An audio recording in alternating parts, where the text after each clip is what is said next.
పేద సంక్షేమ పథకాలు ఉన్నాయి కదా మరి అది అమలు చేయాలంటే ఆయన రావాలి మళ్ళీ మిగతా వాళ్ళకి ఏమున్నది కదా. జగన్ పరిపాలన మీకు బాగా నచ్చిన పథకం ఏంటన్నా? బాగా నచ్చిందండి అందరికి, అది అన్ని పథకాలు నచ్చినాయి. అన్ని పథకాలు నచ్చింది. ఆరోగ్యశ్రీ కానీ తర్వాత లేడీస్ 18,000 వేశారు కదా అదొకటి. మరి ఆటో వాళ్ళు కూడా 10,000 రూపాయలు వేశారండి. ఆటో మళ్ళీ ట్యాక్స్ రూపంలో అన్ని సంక్షేమ పథకాలు కూడా వేశారు కదండి డబ్బులు.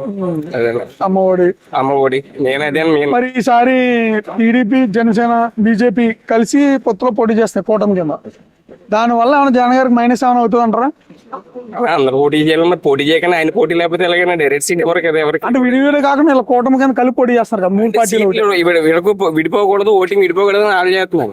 కానీ జగన్ గారికి వచ్చేది జగన్ గారికి వస్తుంది. నెక్స్ట్ టైం ఇక్కడ మన కాకినాడ నుంచి చంద్రశేఖర్ రెడ్డి గారి పరిపాలన. చంద్రశేఖర్ రెడ్డి వచ్చేస్తారండి ఇక్కడ కాకినాడ. ఇక్కడ కర్మ గారు రూరల్ కర్మ గారు కంపల్సరీ.